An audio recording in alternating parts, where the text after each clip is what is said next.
जय श्री राधे, जय श्रीमन नारायण, जय जय श्री श्याम।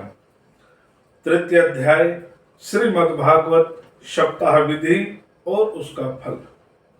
सनत कुमारों ने कहा कि हे ऋषिवर, हरिद्वार में गंगा जी की पावन जलधारा के तट पर यह कथा सुनाने का बहुत उत्तम स्थान है। वहां पर वृक्षों की घनी छाया है। बहुत से ऋषि व मनीषी ज्ञान साधना में लगे हुए हैं और वहां पर वे निवास करते हैं। उस स्थान पर यह कथा रूपी यज्ञ करने से ज्ञान वैराग्य में लगे लोग जाग जाएंगे और भक्ति रस के आनंद में सराबोर हो जाएंगे। देवर्षि नारद बोले, हे ऋषिवर, आपको भी हमारे साथ चलना होगा। बिना आपके यह कथा यज्ञ पूरा नहीं होगा।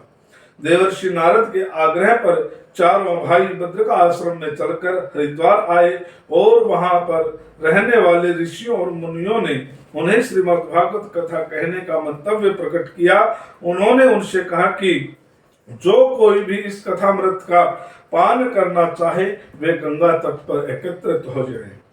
देवर्षि नारद और संत कुमारों की वाणी सुनकर उस स्थान पर रहने वाले ऋषि भृगु, महर्षि वशिष्ठ, च्यवन, मेधा, तिथि, गौतम, परशुराम, मार्कंड, विश्वामित्र, पारसर और वेद पाठी आदि जितने भी ऋषि और मुनि वहां उपस्थित थे, सभी उस कथा का अमृत पान करने के लिए वहां आ गए।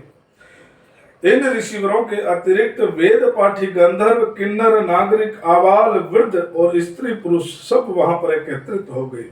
जब श्री देवर्षि नारद ने शंख ध्वनि की तो देवगण भी अपने अपने विमानों में चढ़कर वहां पर कथामृत का पान करने आ पहुंचे। सभी ओर से मंगल गान और जयघोष की ध्वनि होने लगी। सभी सोच रहे थे कि देखें कौन परमेश्वर की लीला का बखान करता है। देवर्षि नारद ने सभी को आदर पूर्वक स्थान ग्रहण कराया। जब सभी शांत होकर बैठ गए तो सनत कुमारों ने देवर्षि नारद से कहा, ऋषिवर, हम आपको यह कथा सुनाते हैं जो श्री सुखदेव जी ने राजा परीक्षित को सुनाई थी। इस कथा में 18,000 श्लोक हैं। उन्हें सुनने और मनन करने से मुक्ति सामने खड़ी दिखाई देती है।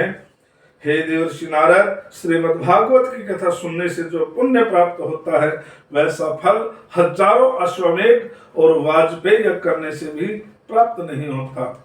जब तक इस संसार की मोहमाया में लिप्त लोग इस कथा को नहीं सुनते तब तक उनके पाप कर्म उन्हें दुख के गर्त में धकेलते रहते हैं। इस अमृतमय कथा को सुनने के उपरांत सभी पाप इस प्रकार से दूर भाग जाते हैं जैसे सूर्य के उदित होते ही कोहरा छट जाता है। जो लोग श्रीमद् भागवत कथा का प्रतिदिन 1 या 2 श्लोक का भी पाठ करते हैं उनकी भी मुक्ति हो जाती है। जो नित्य श्रीमद् भागवत का पाठ करते हैं और दूसरों को श्रीमद् भागवत की पोथी सोने के सिंहासन पर रखकर वैष्णवजन और साधुओं को दान में देता है, उसे परमेश्वर उस भव सागर से मुक्ति देकर अपनी परम दिव्य ज्योति में लीन कर लेते हैं। इस मनुष्य जीवन को प्राप्त करके भी जिसने श्रीमद् भागवत कथा को नहीं सुना उसके जीवन पर धिक्कार है। उसे चांडाल के समान समझना चाहिए। ऐसे कुपुत्र को जन्म देने से अच्छा था कि उसकी माता बांझ ही रहती। सनत कुमारों ने आगे कहा, उपस्थित सज्जन वृंद, इस कलयुग में यज्ञ, तप, दान और धर्म इस संसारी व्यक्ति से नहीं हो पाता। उनके मन में एकाग्रता भी नहीं आ पाती। मन सदैव चंचल रहकर इधर उधर भटकता रहता है। इसलिए स्वयं परब्रह्म परमात्मा श्री कृष्ण द्वैपायन श्री वेदव्यास जी का अवतार लेकर यह कथा रची।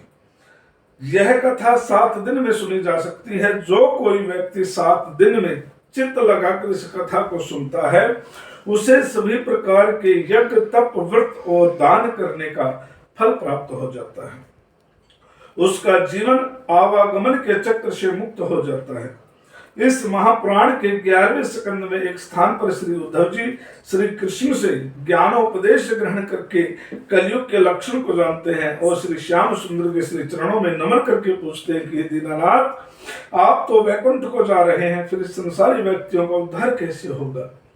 तब इस पर त्रिभुवनपति श्री कृष्ण भगवान कहने लगे कि उद्धव, तुम बद्रिका आश्रम में जाकर तपस्या करो, वहां तुम्हारी मुक्ति हो जाएगी और मेरे जाने के उपरांत इस संसार में श्रीमद् भागवत रूपी कथा इस जगत में सदैव रहेगी। जो मनुष्य एक सप्ताह तक भागवत कथा को सच्चे मन से सुनेगा उसको मेरा दर्शन अवश्य होगा। इसे सांसारिक लोगों को दुखों से मुक्ति दिलाने वाला प्रायण समझना चाहिए। इसके सिवा इस कलयुग में मुक्ति का कोई दूसरा उपाय नहीं है। इतनी कथा सुनाने के बाद श्री सूत जी ने शौनकादिक ऋषियों से कहा, मुनि श्रेष्ठ, जब श्री सनत कुमारों ने वहां सप्ताह प्रायण करके श्रीमद् भागवत की कथा सुनानी प्रारंभ की, तब सभी ने उसे पूर्ण मनोयोग से सुना। उस कथा के श्रवण से भक्ति के वे दोनों बूढ़े पुत्र ज्ञान और वैराग्य अचेत अवस्था से चैतन्य होकर खड़े हुए। भक्ति का दुख छूट गया। सभा में भक्ति के पदार्पण से सभी गोविंद हरे मुरारी का जाप करने लगी। वहां पर भक्ति ज्ञान और वैराग्य का ऐसा समागम हुआ कि सभी भक्ति रस में श्रावोर होकर कलयुग के दुख को भूल गए। सभी का मन उस सप्ताह कथा से शुद्ध पवित्र और एकाग्र हो गया। बोल श्रीमन नारायण भगवान की जय।